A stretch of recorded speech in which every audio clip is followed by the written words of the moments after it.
What's going on, everybody? I am sitting here with two very special guests, my man Zap right here and his father Boris. And I guess the first thing I want to know from you, Zap, is I've seen you in these kind of events for Nintendo countless times, but finally it feels like you're in pursuit of really capturing a championship. What keeps bringing you back to this event? Nintendo event was actually the first ever online event that I've ever competed in.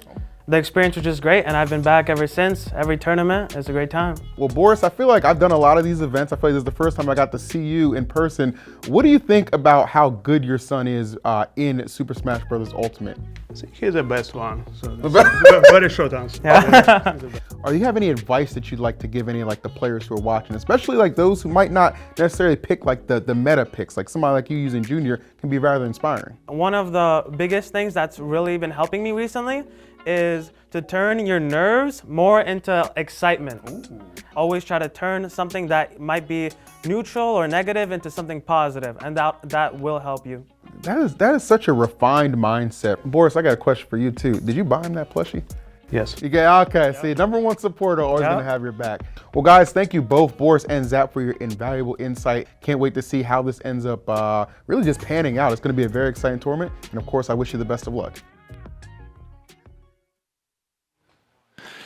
And with that, we welcome you into the Super Smash Bros. Ultimate Championship 2024 tournament. Thank you so much for joining us.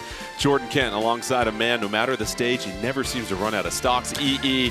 And back in the house, and one of the best in the biz, Vicky Kitty. And joining us a little bit later, Charles will be on the telestrator, breaking down some of the action we're going to see here today. But EE, let's get started with you. As we just saw with you and Zap, you've had a chance to chat with a lot of our competitors today, and just the feeling about this opportunity in front of them here to compete for a championship. Oh, 100%. I mean, the stakes are just added to when you think about the fact that this is for Nintendo, right? Like, this is something that, you see an online opportunity, you compete in it, and you actually take it all the way to the point where you're playing in person. I mean, it's just a big deal. You know, we heard from Zap, we know how motivated and hungry he is, but the same can be said for all the competitors across the board. And Vicky, one thing we've really enjoyed about Super Smash Bros. Ultimate is the fighter diversity. We will see that on full display here today also. Yeah, that's the best thing about Super Smash Bros. Ultimate. You have so many different characters that you could play, and the competitors that are here today are going to be playing a different plethora of characters that are going to be exciting to see on display. Let's go ahead and check out the rules for our tournament this afternoon. No real surprises. 1v1, best of 3, double elimination. It is top 6. We'll break down that bracket here momentarily, but no surprises as far as final Smash meter. That's off, of course. And speaking of these stages, and that's always going to determine a lot of strategy here, here's our stage list. 9 stages. It'll be 7 minutes every single battle, but the stage selection is random, EE, which means there's no counter picks, and of course, depending on what stage comes up, that's going to play a hand in the way that you're going to possibly approach a battle. Oh, look, everybody's going to hold their breath for their favorite stage or their preferred stage, but at the end of the day, like, this is a competitive competition. You should be familiar with every single stage that's available right there. You got 9 selections. Obviously, you know, being random, you never know what's going to come up, but being prepared is the key to victory here. These are all great stages. These are all great players. I expect them to put it together. We've talked about this bracket. Now let's check this thing out because we're going to explain some of the traffic here. Zap and Armadillo are your top 2 seeds. They automatically advance to winners semifinals. Their benefit, they have to win 1 match and they can head to the winners final.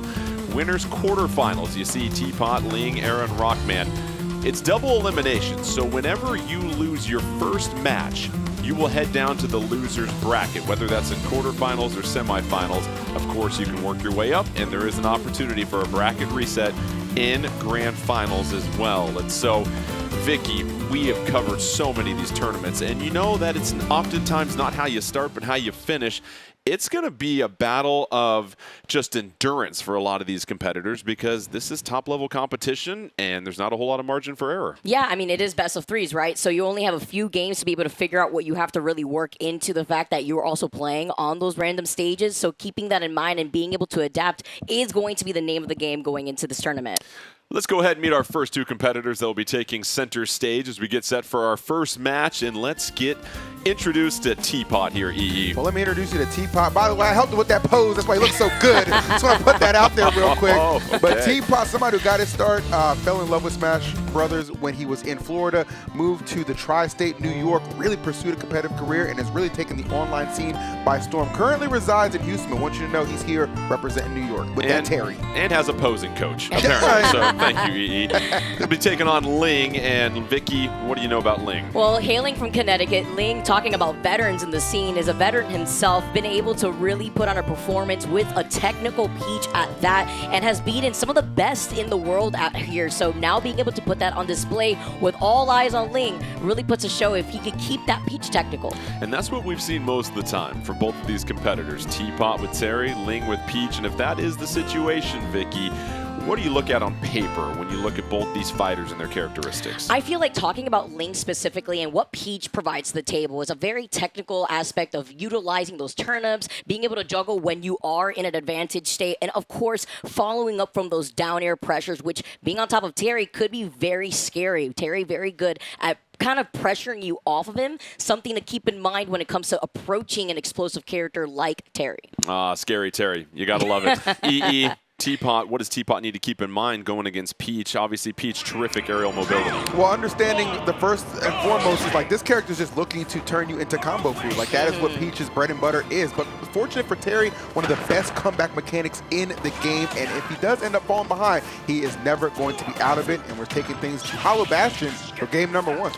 And here we are. It was Teapot early on, but already Vicky Ling has been able to get a couple of hits in, and just the combo capabilities of Peach and Ling is something you got to keep in mind. Yeah, especially when you look at what Terry could provide here in a nice little side B here, double side B, the Ling special as I like to see it. So that way not only can Ling come back on the stage, but also was able to pull that winking face. Now we're juggling like we're in the circus here. No luck coming out of shield for Teapot right now. Just both fighters trying to establish neutral here, EE, and it's really been back and forth so far. Yeah, and this is kind of what you expect, right? I mean, neither one of them got here by happenstance, right? This was all skill, all opportunity, and they certainly are rising to the occasion. So a lot of pressure sometimes being that opening match right here in Winners Quarterfinals, but no doubt they will both rise to the occasion as we see momentarily Teapot taking control of the stage. Let's see if this ledge guard can be appropriate. Yeah, it's Lob City with back-to-back power dunks here from Teapot. Teapot now trying to break that shield. Ling doing an excellent job. No more shield left, and the first KO goes to Teapot here, Vicky. Very scary situation there, too. That's the scary Terry tactic out here, and being able to use that crouch to be able to also close in the distance, very similar to what we usually see from the Peach and the side B, but I specifically love the spacing that we're seeing on display from Teapot. Teapot now with that go mechanic ready to roll here, and EE at this point, how do you balance the offense and the defense when you're sitting at just under 130? Yeah, I mean, if I'm Teapot, I'm thinking like, okay, I know this is primarily a comeback mechanic, but when I'm in the lead, I'm just going to use it to just keep on extending that thing. Rising tackle to recover nicely. Good DI keeps the stock alive. Not willing to take this KO, but really in a position right now, Jordan, where it could go up 2 stocks. Oh, well, not quite there as Ling able to strike and at least keep it at a respectable deficit. And Vicky, that felt critical for Ling because you did not want to yield any more percentage, so able to get the quick KO and almost able to balance things out with 2 stocks left. Ling right now showing a lot of patience trying to fight back on stage. Especially when you have that go meter to worry about here. Love the spacing now being displayed from Ling between these down tilts. Also having to worry about the power dunk here too, but floating all around Teapot space and now has those dot eyes. You see the dot eyes, you gotta watch out if you're Terry. That's a serving of vegetables you don't want to take, and now just trying to get a little bit closer, but now we're seeing Ling really controlling the stage right now. Yes, Ling definitely bringing this all the way back, and I like that too. Really just kind of settling in, right? A character like Terry sometimes can overwhelm you from Jump Street, but when you have the tournament pedigree that somebody like Ling does, yes, you're able to definitely weather that storm. However, hard to weather anything coming through that Buster Wolf, an unforgiving move, and it finds its mark to give, yet again, Teapot the lead. Can Teapot build a little bit of margin before the final stock? Able to pick up 2 so far on Ling. Now you just want to be a little bit more mindful, Vicky, because you don't want to yield the quick KO back to Ling to tie things up. Exactly, especially when you've had this lead the entire time. You see the safety that Teapot's trying to go for while Ling goes for a high recovery. The golf club isn't going to connect right here with a dash attack and a nice patience play from Ling to avoid being in Teapot's space. Trying to read some of those ledge trapping opportunities is Teapot able to get back onto the stage, fighting for it once again. But if you're Ling, EE, you have to take advantage of things now. You have to avoid the double crack shoot too, like just doing that right in your face, fearless on the recovery to get back to the stage. A lot of good, bold plays from Teapot. Wow. Who's really playing with a little bit of house money here. 209, can we make it back? Oh, I don't know.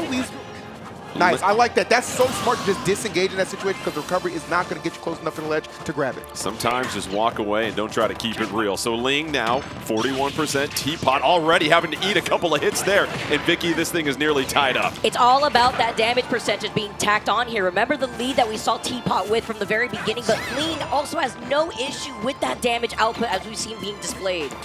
Ling right now looking, poking, prodding, trying to be patient, swing and a miss. Able to get back on stage is Teapot. EE, this feels like a critical juncture. Ling able to create a little bit of separation. Actually really good for Ling too because that shield was looking like an Eminem in a lot of trouble. You do not want that to crack because that is a free KO surely at this point for Teapot, but not going to be the case. Let's see Ling continuing to apply pressure off the stage and being fearless even in the face of danger to nab the final KO and steal that first game. Tennis, anyone? How about that? The racket to the face and the comeback there for Ling. Very impressive, Vicky, because when Ling fell down 2-1, you felt like Teapot had all the momentum, but as you said, technical and methodical in the approach to get back into this one. And the punishment that we saw at the very end there from the Power Geyser, a very good utilized move when it comes to an anti-air, which is what you can expect from a Peach floating around your space, except Ling right there, almost with a little juke, right, was able to actually fast fall down and land on the stage and then bait out maybe a potential punish on that float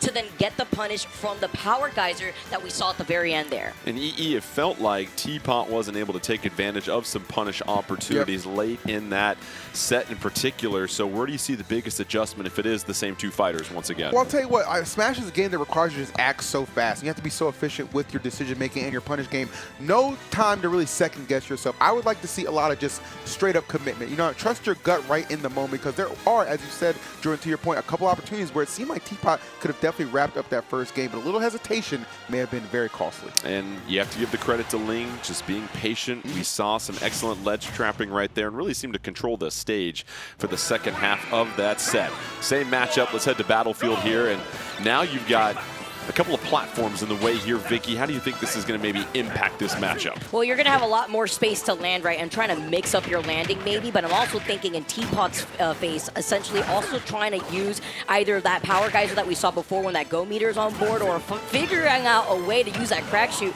to mix up your landing. But at the moment, Ling has not allowed Teapot to land even once. Yeah, so far started this game, nothing sweet about this Peach. Has built a huge lead here, EE, and it goes back to, again, dominating the space and eliminating all the options as we already have the first stock gone. Crazy closeout with that Peach Bomber. Really kind of broke his ankles a little bit with the back and forth. Little Caitlin Clark inspiration on that one from Peach. I see ya. Get some buckets, yes, EE. Get some buckets and get some stocks. Looking real solid right now for Ling.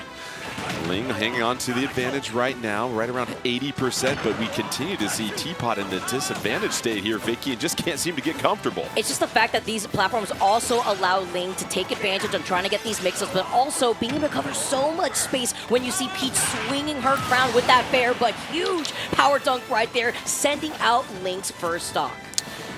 Huge KO for Teapot to try and get back into this. Now has to fight against this deficit, maybe try to slow things down, get into this combo game, EE, like they do right there. Yeah, not a bad retaliation at all coming out from Teapot. And this is one of the benefits of going from Hollow Bastion to Battlefield. You have more space to kind of alleviate some pressure, as Vicky said earlier, to land, right? And that kind of lets you take a little bit of a deep breath and then reassess how you're coming in. Great crack shoot to close the gap right there. Slowly but surely chipping into this lead that Ling has developed and giving himself an opportunity. And just 2% away from unlocking that Go meter right on cue. And that's what we're seeing in the second stock, Vicky. Teapot now getting much more comfortable, seems to be dictating the pace of this one. Yeah, being able to slow down the pace and forcing your opponent to play right now with your momentum is a huge way, but then jumping into that fair, recatching now that turn up with the stitched face is online for Ling.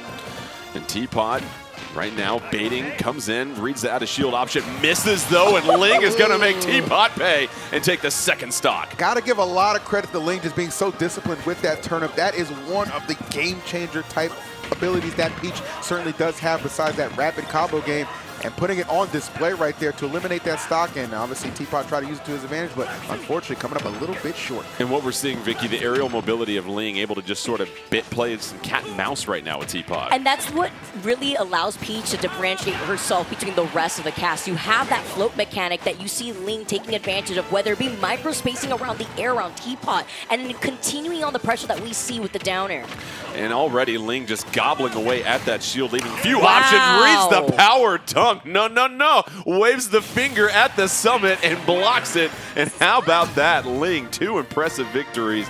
Gets it done, and we'll move on to winner semis. You know what's so impressive about that is the fact that that move has startup, that Peach Bomber has startup. So you have to anticipate exactly what Teapot is going for in that moment to make that whole sequence connect. So kudos to Ling on that. Just fully locked in, super engaged, and definitely deserved to take that match. Yeah, and just being able to edge guard ledge trap, that seemed to be the theme as far as Ling constantly in that situation where Teapot just felt against the ropes, running out of options with recovery, and you see the perfect read at the end there, That's Vicky. the issue, too, with that matchup, right? Terry not really having that horizontal recovery that you would like to feel safety against Peach. Like we mentioned, having that float mechanic and being able to put on that extra pressure, you can't find yourself getting that ledge invincibility and that safety that you're aiming for.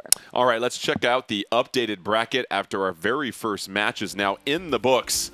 And Zap will take on Ling as Ling advances 2-0 to the winners semifinals. That'll send Teapot down to losers quarters, which sets the stage for our next quarterfinals matchup. And let's go ahead and meet our 2 competitors that will be heading to center stage here.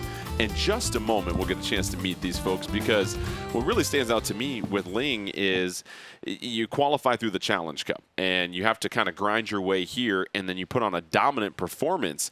And EE, it just goes to show you there's a different type of resolve when you're now here in person on the big stage. There's a different type of pressure you start to feel too. Yeah, we understand that, you know, every single player here absolutely deserves to be in this spot, right? There's no question about that. But, you know, sometimes for certain players, it's easier to rise to that occasion, rise to that challenge. I feel like Ling just felt like I'm at home right here. Like, this is what I had to grind additionally for to get to this point. I don't want to waste it, and that's why you saw that match taken with 2-0.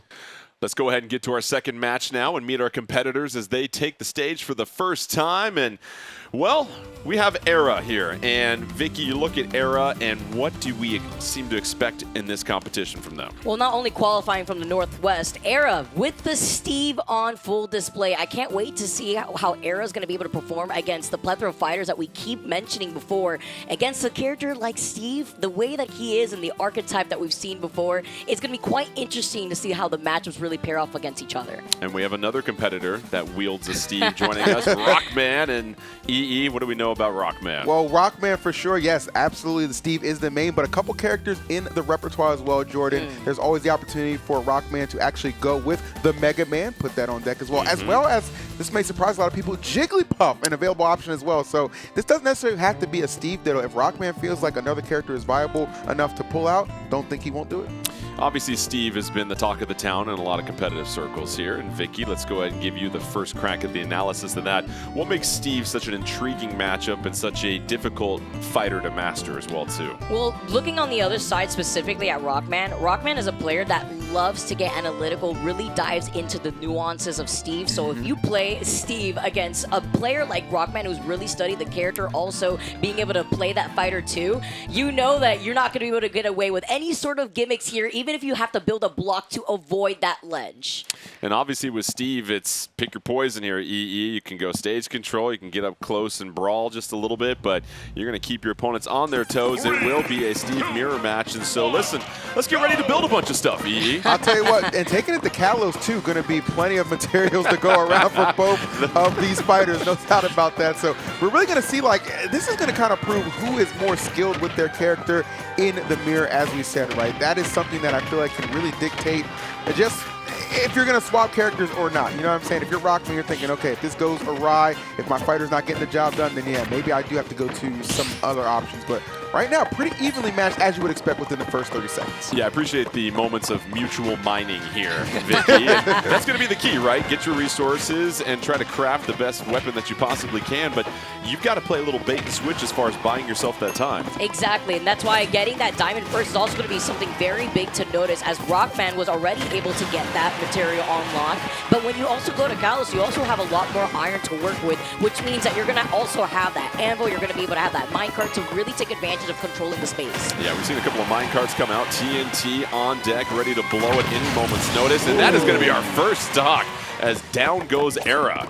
Yeah, very well played from Rockman, as you would expect. You know, in our field, Rockman is somebody referred to as a lab rat, somebody who's always just practicing, trying to refine this character to the highest level, and that's what makes them so dangerous. And I think something that's Era, as talented as they are, is really going to have to figure out how to overcome. Era did a nice job of reading the landing, now just trying to apply a little bit of pressure and evens everything up in a spectacular fashion, Vicky. Yeah, especially when you have to avoid getting around that anti-air. That was a really good attempt there, but also Era being able to get the follow and the punish on top of it all before finding the space, the mutual space that you mentioned, Jordan, for them to get the crafting done that they need for the resources that they're trying to farm. Just a bunch of digging in the ground at the moment, but now both fighters decide to re-engage, and this is the situation we're trying to navigate all these blocks here, and how do you approach, and you have to be mindful as well too, but there we see the grab, and Era all of a sudden starting to take control of this match. Yeah, I'm actually a little bit surprised how Era has just swung this completely back in their favor, but kudos to them not at all being intimidated by what Rockman brings to the table. And it would be interesting to see if Era actually does get this first game, because I am eager to see if maybe Rockman will consider one of those two characters, or excuse me, those two fighters that I mentioned earlier for a potential swap. But I mean, again, the mining resources right now going to be the most important. And that block actually saving Rockman a much needed reprieve. Bit of a slower pace to this one as they try to mine those valuable resources. You see the diamond pop up for Rockman. Rockman sitting at 135, Era at 81, and double minecart. Rockman seems to get the advantage there, Vicky. Oh yeah, the collision that they were not expecting before. Era was able to claim that second stock, getting that KO, but coming out immediately from that top platform into getting the diamond already unlocked. Big explosion out here, but amazing directional input to allow them to help out their survivability. Rockman hanging on to that final stock, needs to take one quick from Era. Era backing away, a flurry of up tilt, working his way up the ladder. No luck there as Rockman applies a little bit more pressure. Anvil comes down, has to eat the anvil from the minecart, EE. Hey, if you're going to get KO'd, why not take a lot or give a lot of damage at the same time? This is just going to keep Era's lead intact. Rockman, a lot of work to do to bring this one back, trying to get something started with those combinations with the pickaxe. None going right there, and of course just retreat both. Looking for those big time resources, plenty of time on the clock. Still anybody's game right now, but Rockman definitely under, a little bit under duress. Era able to upgrade the sword. However, Rockman doing an excellent job of keeping Era at bay, and now Rockman trying to dictate things on the ledge. Getting back onto the stage is Era. Both of them just jockeying for positioning here, Vicky. Yeah, you can see the way that Rockman is playing, but a huge punish when you try to go for that cheeky up B. Another great survivability, though, and then you think you're safe, but the blocks won't provide the insurance that you were looking for.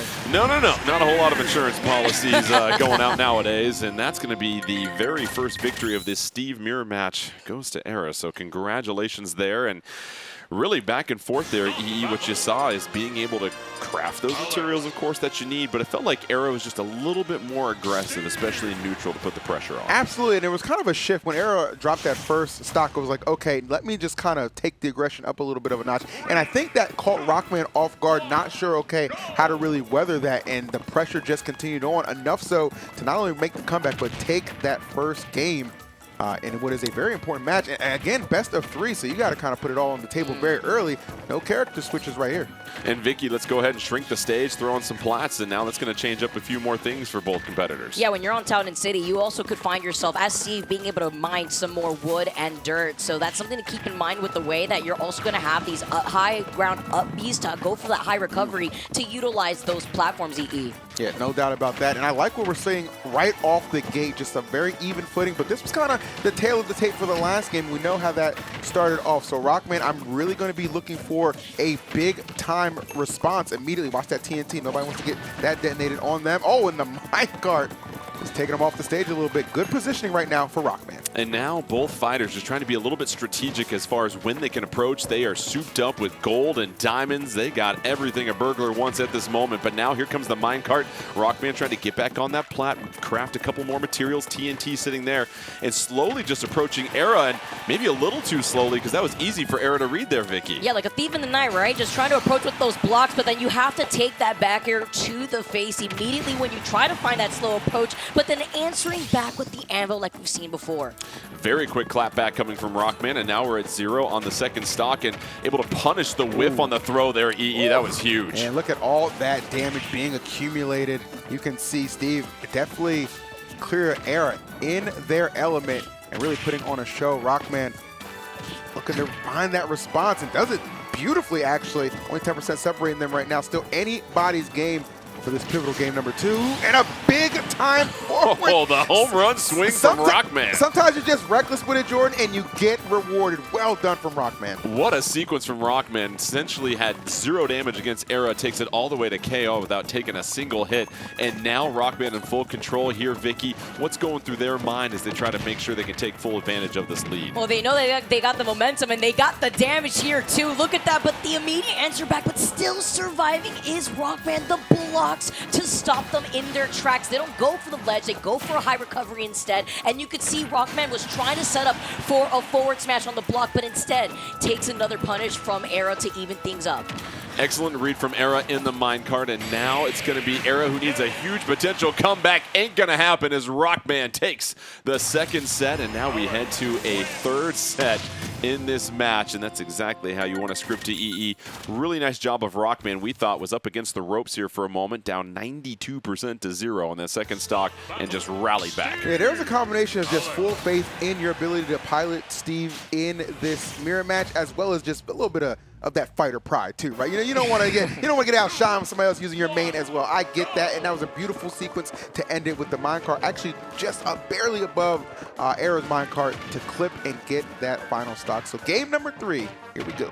Here we are at Small Battlefield now. Again, it's a smaller stage here, Vicky, and it felt like Rockman enjoyed that because Rockman all of a sudden flipped the script and started to apply a little bit more pressure, and early on now has the slight advantage as they continue to craft for more materials, being a little patient, almost a gentle person's agreement here as they wait to approach one another. That's been my surprise looking at this matchup. Sometimes you have to keep your eye on that timer, but it's just been full throttle, very aggressive between Era and Rockman, and even seeing the way that Rockman's trying to safely keep Era off to the ledge here, was able to also craft that diamond just because of that small downtime.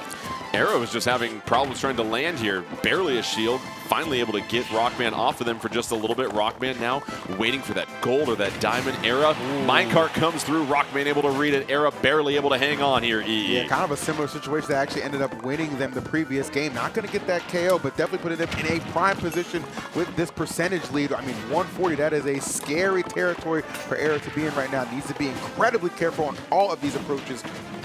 Era doing a nice job of avoiding the minecart coming out from Rockman. Now just trying to throw, and that grab, that whiff is going to be punished, Vicky. This is the third time that we see that aerial cart actually land, and that's going to be something to keep your eyes on as this set continues to go on, because it's catching Era off guard every single time, and with these platforms, you could expect that to happen more often. And now Rockman has already accumulated nearly 50% damage on Era with the stock lead. This is exactly the separation Rockman's looking for. Both fighters able to go out of shield, no harm done there. Now you see Era trying to provide a little bit of protection as they craft. Rockman taking their time as well, too. It's going to be a battle of supplies. Who's going to have the best minerals here, EE? Yeah, I mean, really, when you just look at the position that Rockman finds themselves in, the fact that you're up an entire stock, that is just huge for your resource management. And Era absolutely knows that. Needs to find a quick response, or no pun intended, it's the end of an Era.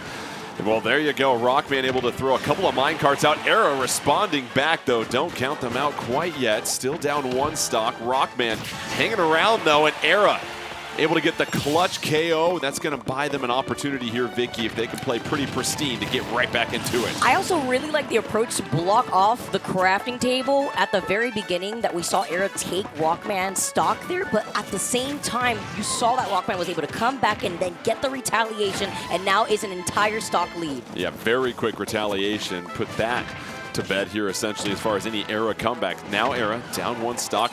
Excellent defense against the minecart. Trying to read another one. Crafting those minerals, as we said before. Trying to get back to the table. Doesn't have gold or diamond. Rockman sitting pretty. And so far, it's Era that's slowly trying to get back into this. Rockman trying to put a lid on it, EE. Yeah, there's a lot of aerial footstool attempts, too, something that Steve is definitely vulnerable for. So I'm keeping an eye out for that. Could very well result in a potential comeback here for Era. Could be a setup perfectly for Rockman. But this is one looking very good at the moment. moment as well, just trying to put some distance between them. Era knows a little bit under the sword right now, or the pickaxe in that case, as this onslaught of pressure just continues to rain down. Yeah, such a good point, EE. Rockman just chipping away at this percentage and just really trying to set things up if they lose a stock here to make their life much easier. But so far, it's just going back and forth. Era finally takes that second stock, but Rockman Vicky sitting in a really nice position. Yeah, but having to be careful now that you're sent off to the stage and then eats a forward smash here. Look at all that damage being tacked on by Era, even with Rockman trying to sway the momentum of the game a little bit and play a lot slower.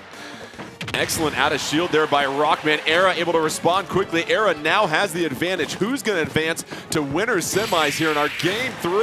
It's going to be Era that gets sent out of the stage, and Rockman almost lost it, but able to hang on, and after falling down one game, able to win the next 2 and go to winners semis. And that's what you see in a mirror match here.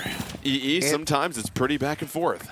And a lot of resilience there too, because you know, as comfortable as Rockman was at the start of that game number 3, it seemed like it was trending in all the right direction. And just if you blink, you missed it. That comeback that Era started to make a reality was very, very scary. Put them both on that last hit scenario, but as you said, just barely able to eke it out, gets the W. All right, well, for more on these 2 exciting matches and some of the highlights we saw, let's send it to the 4th member of our team that's standing by, the telestrator. Charles, take it away. Hey, what's up, Jordan? Thank you so much. And we are going to actually go into a clip earlier today. We had Ling versus Teapot. Very fun matchup to watch, Terry versus Peach, and we're going to break down one of the corner situations that Ling actually used to close out Game 1. Now, Ling's main strategy didn't go too far away from the stage, mainly kept a lot of the pressure here in the corner, especially the ledge trap, and we're going to actually hit the pause button here because this is a lot of different types of turnip setups that Ling is using, and this one particularly is so strong. Items are so great because you can go ahead and Z-drop them and cover so much different areas in these ledge and offstage situations. So Ling just goes ahead and is going to Z-drop this turnip down here and then rise up with the back air here to just cover this entire area with that hitbox, right? So Ling is doing an amazing job of covering all these different options because a lot of the fighting game characters like Terry don't have great recovery options. So we're going to go ahead and play the clip and see what Ling does after the coverage. So amazing tech from Teapot, and we're actually going to pause it right here and rewind it a little back. So after the trade, Ling is actually in the air, so we're going to pause it right here and actually uses the downer. So Teapot goes ahead and techs the stage off the back air, so able to survive and get to the ledge. But now Ling is in a position because Ling did not tech, but utilizes this down air here. Now you might be asking, why would Ling throw out an aerial when the opponent's not nearby? Well, when you're in tumble, you actually don't have access to fast fall. So that's why these world-class players know all these different situations. So Ling goes ahead and throws out the down air so Peach can fast fall back to the corner of the stage where Ling can go ahead and utilize the pressure. And Ling also noticed that Teapot was getting very aggressive off the ledge and utilizes that information to go ahead and close out this game number 1. So you can go ahead and play the rest of the clip where Ling gets back into position with the shield and then punishes with the forward smash. Amazing play here from Ling. Now back to you, Jordan. Thank you so much. And how great is it to have Charles, because all this action, it happens so quickly at a clip that these players can process, but to have Charles there to break it down, Vicky, you see how many decisions they have to make in a split second, and then they perform it at such a technical level. Yeah, especially being able to call out when you are able to fast fall in a situation like that. So you want to be able to keep on the pressure, especially against a volatile character like Terry. Those fighters are something that you really want to take advantage of if they're put in a very big offstage disadvantage position. Well, so far we've had 2 matches in the books. We've got our winner semifinals set and ready to go. Let's go ahead and check it out. You're going to have Zap taking on Ling, Rockman versus Armadillo, and then the losers of that particular match will match up against Era and Teapot in our quarterfinals in the loser side of the bracket. So now we get to see our top 2 heavy hitters take the stage for the first time here in just a moment. And let's go ahead and get set for our first matchup, and that's going to be Zap EE. You chatted with him earlier. What else you got on him? Well, I know for a fact that Zap is just so engaged. It's actually funny. Zap told me specifically, like, I actually almost don't want to buy because I just want to be already warmed up and in the fray, right? You know, when you have a bye, you get the opportunity just wait for your opponent to come to you. Not necessarily warm ups. I hope backstage getting those, you know what I'm saying, getting those nerves off the table, because it's going to take a lot to get through winter semis. Yeah, such a good point. Will you be ready to roll when the controller's already warm? Vicky, we saw Ling with that Peach. Let's assume it's a Bowser Jr. That's what we've been hyping up this whole time here with Zap. What do you see on paper with that particular matchup? We may be expecting that Mecha Koopa to control more of that ground, but also to catch the landing. A lot more aerials, of course, coming in from the Koopa that you have to think about if you are Peach, but also how the stages play a part too, right? Like we saw in Ling's previous set, being able to have those platforms will allow you to keep up the pressure, especially when Peach wants to be catching you with her aerials. As we get set for this next match here, EE, what's really cool is that both of these competitors qualified from the Super Smash Bros. Ultimate Championship qualifier, which was an online tournament open to anyone. Yeah. So this is the open field. This is some of the best, and it's also right there for anybody else that wants to jump into the competitive foray and test their met. Oh, 100%. I mean, you know, we've seen plenty of past competitors when it comes to these Super Smash Bros. Ultimate qualifiers enter the fray and not come out. Like, these were two of the top names, and for a very good reason. We saw them very calculated in a lot of their play. Of course, Zap able to take care of business.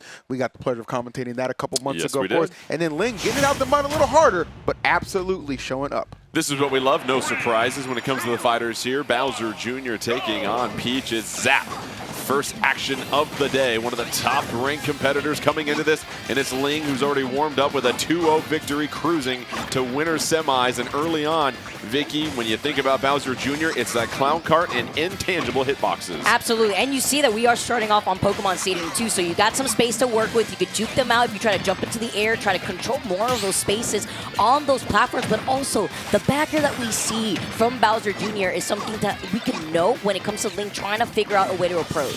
Ling already throwing a couple of turnips, hanging on to one right now. Excellent response off stage to get TMZ7 Zap off of them, and now we take a look. The lead right now, Ling creating the opportunities to sort of dictate the pace of this one. Oh, absolutely. You see that turnip combination right there. You can tell Ling is riding that hot hand from that previous match. You mentioned it, getting here in a 2-0 fashion and looking to continue that little bit of a win streak here against Zap. Somebody obviously on the higher end of the seed, but for a reason. We must keep that in mind. So let's not let this start dictate how the finish is going to be, but very, very strong start for Ling right now. And we're seeing an aggressive approach from Zap here, Vicky, but it's Ling that's reading things very well and punishing a lot of that aggressiveness. Absolutely. I had mentioned the Mech Koopa coming out, but no, there's not even a chance for you to even use that as some straight safety against how aggressive Ling has been playing thus far. And look at this edge play too, between Ling actually trying to juke out by the ledge and now following up with the forward air and even from the down air. You see that Zap has been trying to reset the momentum here.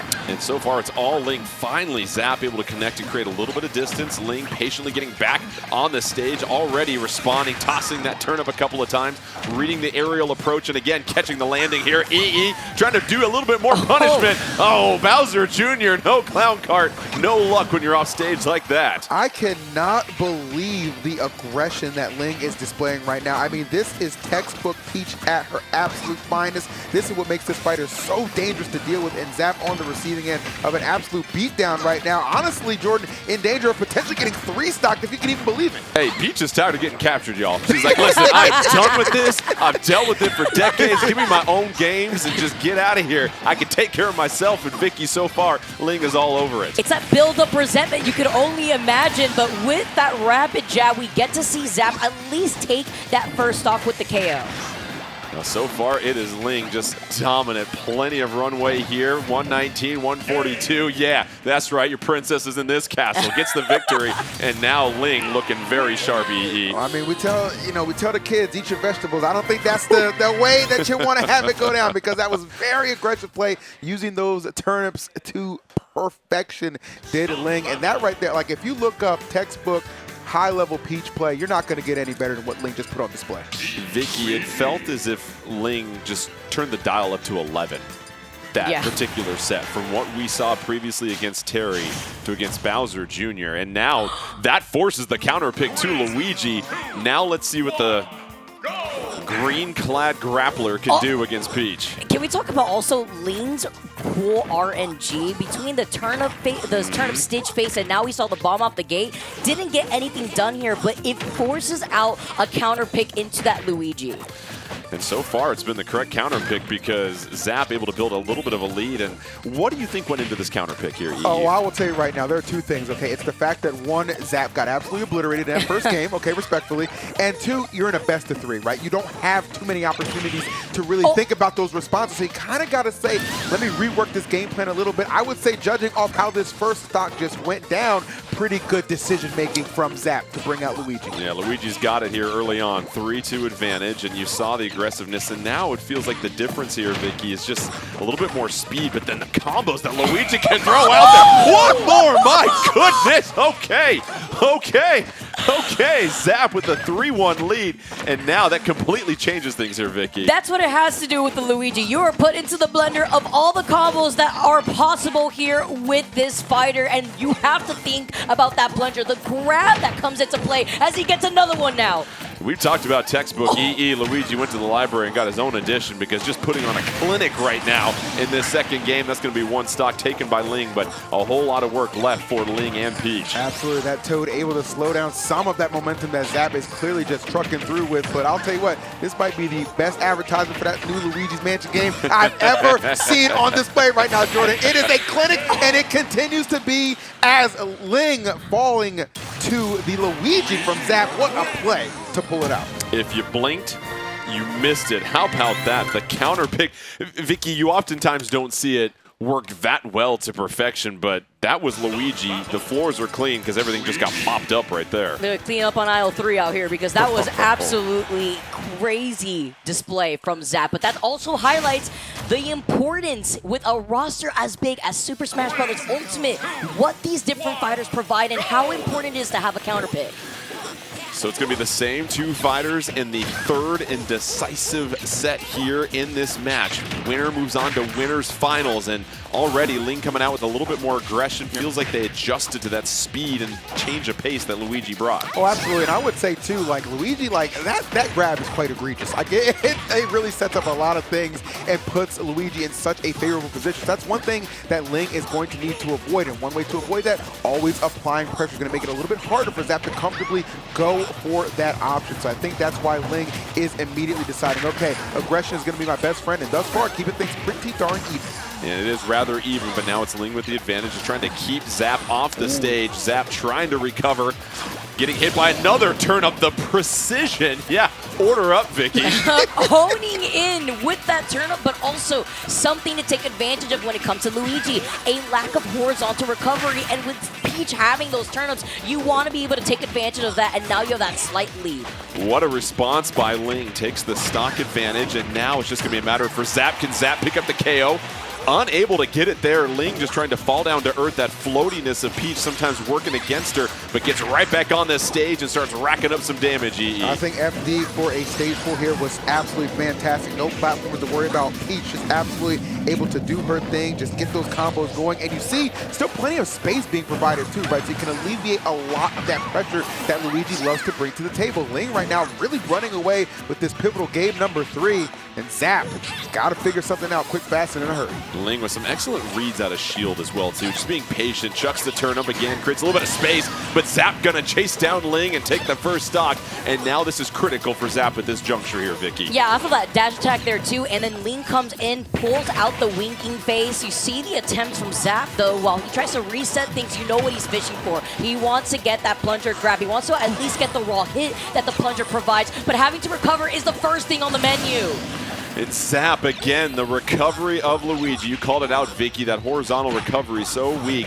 Unable to help out in that situation. Down to the final stock, however, starting to get one of those combos. Ling just trying to get out of the clutches of that combo potential. Finally responds back here, EE. Yeah, well done. One of the things that, Luigi's just so good on stage, but as you guys pointed out, off stage it's a different story. That Cyclone being met with some good counterplays from Ling, not rushing into anything, kind of letting Zap swing first in a lot of these exchanges and really just being there to capitalize.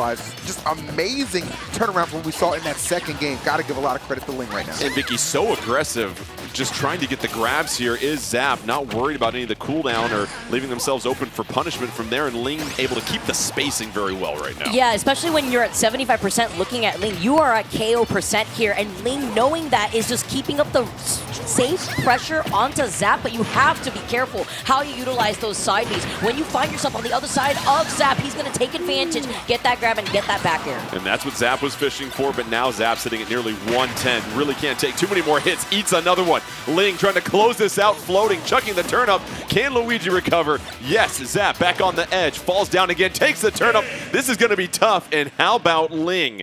Having to go back and forth and deal with two different fighters here. EE adjusts just in time and marches their way to winners finals. Ling was just so precise at just the edge guarding with the I mean, basically Ling with the ding, the way he continued to nail those turners perfectly and make it that much more difficult for Luigi to recover. Brilliantly played on their part in a hard-fought victory. Vicky, what was the difference that you saw with Ling from the second set to the third set? Because Luigi made really quick work of Ling in that second set, completely different story in the third one. I think the stage played a very big part of it. EE had mentioned it before, actually, that you don't have those platforms to reset your recovery, something that Luigi does need to really work out on because of that lackluster horizontal recovery, as we saw on display. Makes it a lot easier for Ling to be able to utilize those turnips to get that snipe if you have to be able to find that ability to get that quick hit to then help reset the recovery. And that's where the RNG of the random stage selection comes in. I imagine that would have been the counter pick as far as the stage if you are Ling.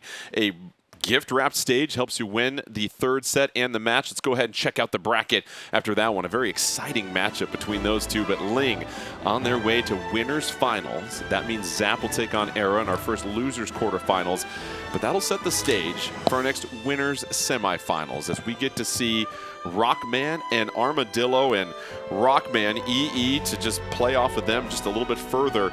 We saw some impressive play in that quarterfinals and went to 3 sets. Yes, we did. It did go to that game number 3, and very impressive from Rockman too, starting, with the L, sticking with the character though, not being deterred at all. Definitely one of the better steeds that you're ever going to have the pleasure to watch. No doubt Rockman going to bring a lot to the table for this winter semis. And Vicky, we get introduced to Armadillo. That Incineroar can be very, very devastating to deal with. Yeah, and also, considering the Lucario hailing from the northeast out here with the quick pose as well, making sure you got the auras, kind of feeling throw you and really, really showing out the highlights of what Lucario could bring to the table when it comes to really being able to utilize that damage output. Essentially a Pokemon master is Armadillo. Just give yeah. him a Pokeball, they'll make it work here for the most part. So as we get set, let's assume what we saw earlier, maybe a hint of Lucario. If it is Lucario against Rockman and what we saw with that Steve, EE, you've seen that matchup a handful of times.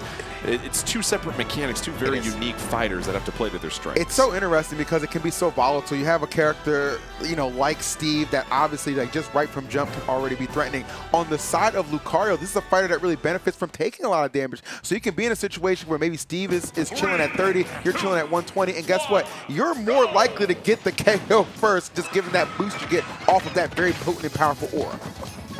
So off we go. It is the Lucario selection, and already Rockman is able to rack up nearly 30%. Armadillo trying to get back on the stage, but right now just being juggled left and right, Vicky. Yeah, and you have to also consider the fact that we're here on Yoshi's Story. The little ledges out here that have that small tilt could allow Armadillo to mix up their recovery in the long run.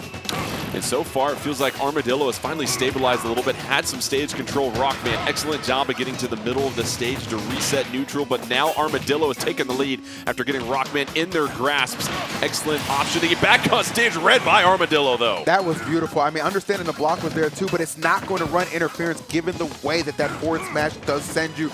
Beautifully played by Armadillo in a really solid spot at the moment too, and that's really going to force Rockman to respond and have to probably try and throw out a lot of those stronger hits from jump because, again, as I said, Jordan, the aura only making Lucario that much more dangerous. Yeah, the Fighting Steel type just punching its way all through the materials and making a lot of things difficult for Rockman. Rockman doesn't have the patience right now, Vicky, or the time to build up the repertoire. We'll get it there as Armadillo takes a KO. It was unfortunate right there, but it does happen. You just have to go in for a mental reset here. You can see already with Armadillo coming in from that top platform, already swinging, but taking so much percent here.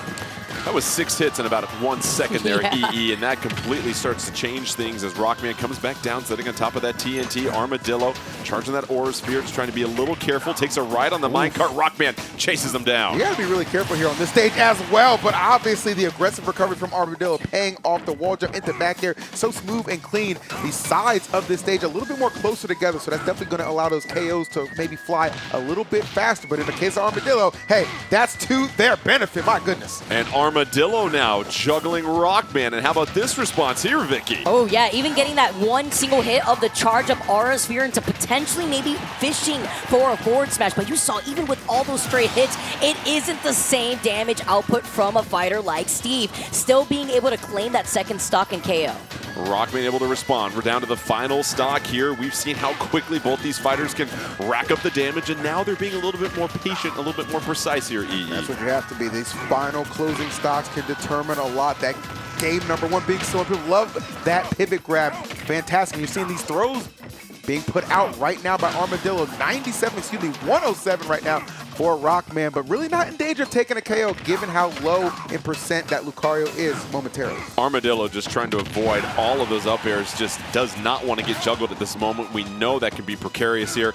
It's a slight advantage for Armadillo. Here comes the anvil. Armadillo creating a little bit of space, but how about the dash coming in from Rockman? Yeah, with the fact that Armadillo also has that aura charged up on this final stock, you can see Armadillo having to be careful with the card. Tries to go for a high recovery. Very cheeky though, is able to dance around the TNT. But something to note is that Armadillo has been trying to condition for a forward smash, but the up smash from the Steve, welcoming him into his open arms, that he is magnetized towards that up smash. It is wild how that can grab some folks in front of you. That up smash is just going to sneak up on you, and EE, you say it with a chuckle, just an unbelievable finish to that one by Rockman. It was, because Rockman was like, okay, forward smash, block, and obviously, if you're Armadillo, you're thinking, okay, my forward smash is going to do some damage here, but then gets scooped up, to your point, Jordan, by the up smash from Steve.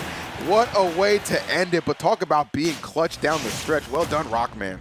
We'll have the same matchup here, Steve versus Lucario, as we get set, and now it really doesn't feel like there's too much you want to change from that previous set there. Vicky, it was pretty even, and who do you think benefits from a little bit more real estate on this stage here? Well, the Hollow Bastion, you can see the way that Armadillo is trying to not give Rockman that space, right? We see the pressure off the very beginning of the gates opening here, and this is how you have to really take advantage of the active hitbox that the Charge Aura Sphere does provide to a fighter like Lucario.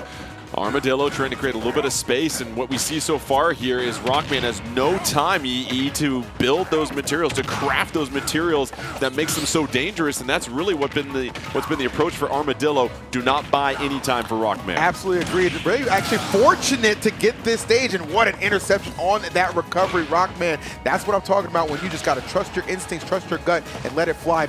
Beautiful reward right there to get that first stock off and maybe continue to do something strong with this minor lead. Just a quick offstage option there for Rockman. Picks up the first stock. Armadillo trying to respond, but it feels like Rockman able to stay alive here, Vicky. That is huge, because now you can just get back on the stage and try to rack up some more of that damage. And look how aggressive Armadillo had to get to even put Rockman in that situation. Whoa! But the double whammy off the pickaxe, and then Rockman with the shimmy shade, matrixing his way all the way up to the ledge before the back air claims that first stock.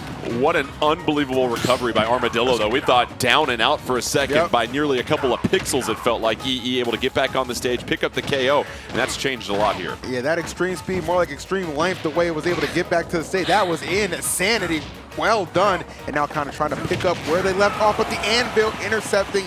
And again, this being a smaller stage, you're not going to get as much chances to survive moves like this. Rockman moving into a prime position, Jordan, to potentially get a 2-0. Rockman used anvil. It was super effective. Now has the one stock advantage, and at this point, Vicky, you're just going to rack up the damage. Why not juggle? Why not use the up smash? Almost got it near the top of the stage.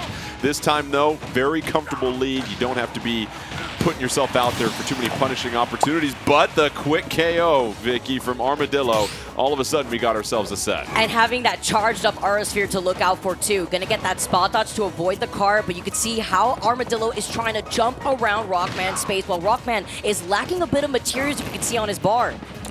And that's the key thing here. It doesn't have nearly as much time as what we saw in that Steve Mirror match, where they were both just crafting materials, had gold and diamond and all the jewelry here, EE. And so now you got to find an opportunity to create some space because you're really lacking in your supplies. And you can tell Armadillo very well aware of that as well. You see this aggression has not let up even at this higher percent, knowing that, okay, this is the time to strike. Limited options, limited materials. This is where I really need to make this comeback a reality, and actually in a very good spot to do that at this percentage, man. A forward smash would absolutely end this, even a force palm close to the ledge. Can Rockman craft a path to winners finals, or can Armadillo force this game 3? Armadillo trying to find the opening, but no, Rockman reads it, and it's Rockman 2-0 on their way to winners finals. Vicky, the patience in being able to just understand when those tiny windows pop open. Tip of the cap to Rockman. You want to take advantage of the fact that Steve has that length, because when Armadillo with Lucario is on that last stock, we keep mentioning Aura, right? That comeback factor that Lucario has, but then you also have to imagine how big of the hitboxes all of Lucario's moves get, so you have to space that out, and that was great patience being displayed by Rockman. And that seems to be the word right there, EE, was patience that we saw from Rockman. I mean, Lucario was really trying to pick up the pace of this particular set and try to force an opportunity for Rockman to be out of supplies. Rockman, really nice job just waiting for the opportunity. Yeah, the fact that they were able to stay so calm in that situation down to the wire, I mean, that's very impressive to me, especially when you consider the fact that a lot of that pressure coming from Armadillo is because I'm at that higher percent. This is where Lucario can strike and take advantage. But, hey, kudos to Rockman. Just a little bit more calculated when it counted. Two great matches. For more on the breakdown, let's send it to our fourth member, Charles, who's standing by. Charles, take it away.